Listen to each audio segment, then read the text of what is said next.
Outdoor and Adventurous Activities by Luvelle.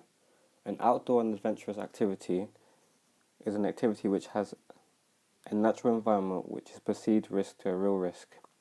There's three types of categories: land-based, water-based, and air-based. Land-based is things like rock climbing, mountain walking, skiing, snowboarding, orienteering.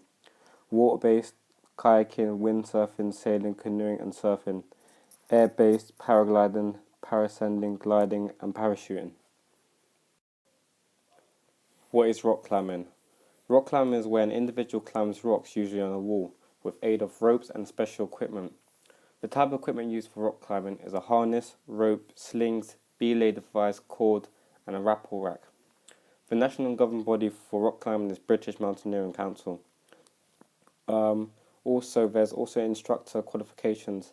This is such as the Climbing Wall Award, Single Pitch Award, Mountain Instructor Award, and a Mountain Instructor Certificate. The local centre I found was Craggy Island Climbing Centre. This was in Oaks Sports Centre, Woodmanstone Road, Culshawn, SM5, 4AN.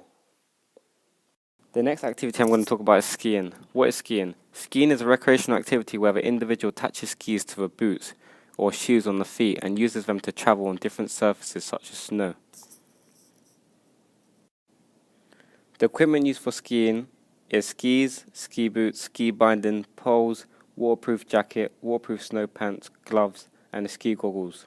The national governing body for skiing is the British Ski and Snowboard, which is known as the BSS. There's also qualifications for the instructors.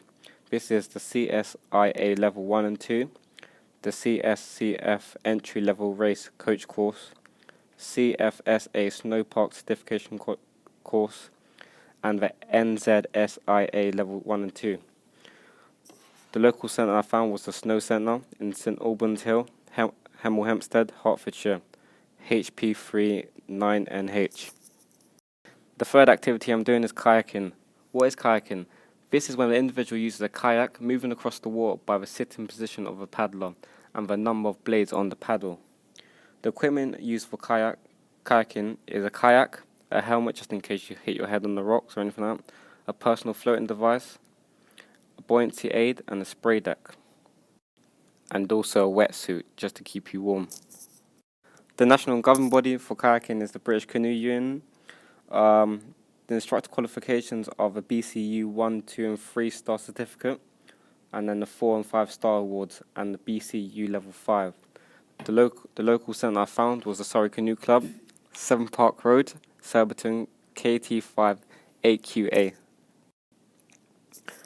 The last activity is paragliding. Paragliding is a recreational activity and competitive sport where the pilot sits in a harness suspended below a fabric wing.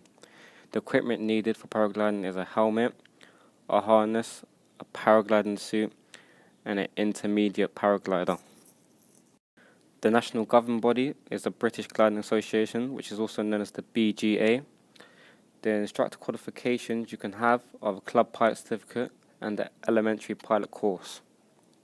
The local centre I found for paragliding is the Surrey Hills Gliding Club, Kenley Aerodrome, which is in Caterham, Surrey.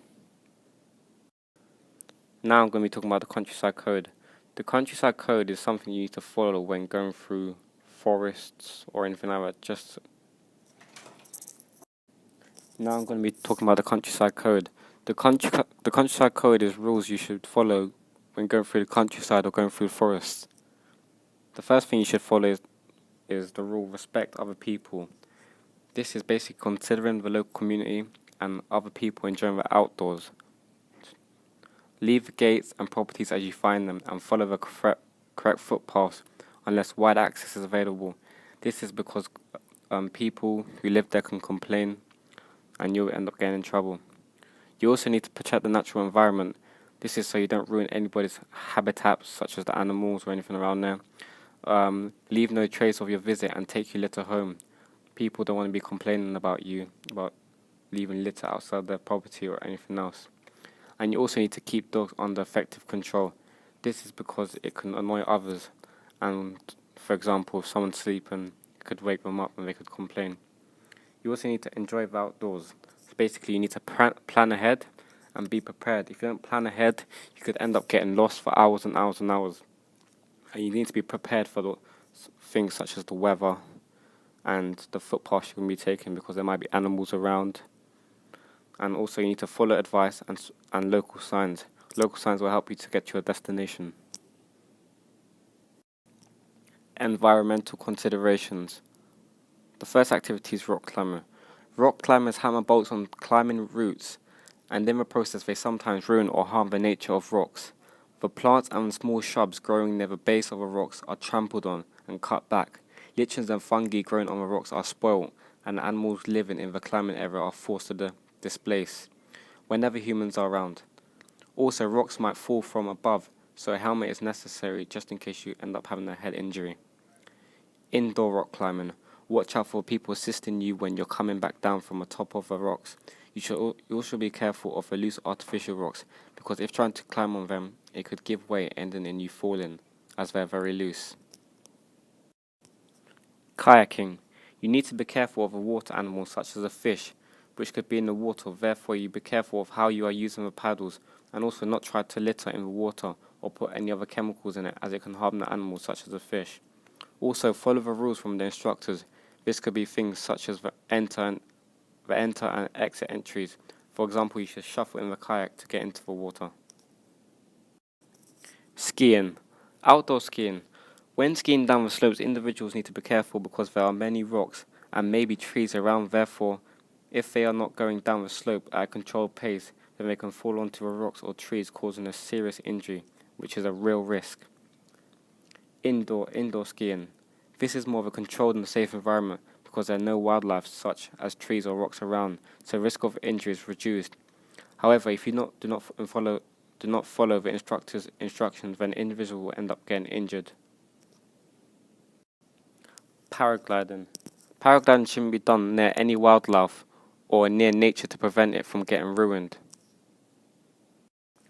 Safety considerations. Rock climbing. When rock climbing, you need to double check to see if the harness is on properly and the rope is secured tightly to the carabiners and the belay device. This is because if a climber is climbing up the wall and has finished climbing, when he wants to come back down and misses a rock, he will end up rapidly falling, which could cause a serious injury to him or her. Kayaking. You need to make sure that you're wearing a wetsuit at all times. This is to keep you warm, especially as the water is freezing cold. Also, you need to wear the life jacket just in case you fall out of the kayak and stops you from drowning. Also, you need to wear a helmet just in case you hit the edge of the rocks on the water.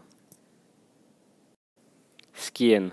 Make sure the ski boots are attached securely to the skis, and also make sure the equipment fits you correctly and your helmet must be on at all times and secured properly. When doing paragliding, you need to make sure that you're with a qualified instructor and check the weather before you start gliding, as this can cause serious problems. And you should plan to paraglide for another day, as it can cause a real risk to a paraglider. Also, every activity has to have personal protective equipment. This is because it reduces the risk of anyone getting hurt. For all these activities, emergencies can arise, and it is important to know what to do in those situations. There are certain steps you should take in order to be able to help a person in distress or to get yourself out of a tight spot. For example, in rock climbing outside, if you have access to a mobile phone and have reception, you can call 999. This will connect you to the mountain rescue team, provide them with all the information you have, like your location, people with you, and injuries. They may ask about how the accident happened as well. For kayaking, skiing, and paragliding, there should be an emergency services around. So if you have a phone on you, just try and call the emergency services, which is usually 999.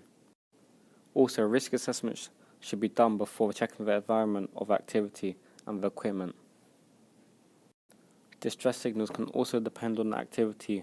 For example, when rock climbing, kayaking, or skiing, you should also have an instructor with you or another partner. For paragliding, it might be necessary to have like walkie-talkies or something to communicate with from people who are down on the land, just so they know what's happening and what distress you're having. In conclusion, I believe by putting all these safety considerations into place and doing a risk assessment, that all the sports should be considered as a perceived risk, and individuals will always be safe if the procedures are followed, because they will have an instructor who tells you what to do to secure your safety. Also, first aid should always be on site, and all other risks should be reduced to a minimum. However, if a participant doesn't follow the correct procedure, then the risk will change from perceived to a real risk, which means the participants are in danger of hurting themselves really bad, depending on what sport they do.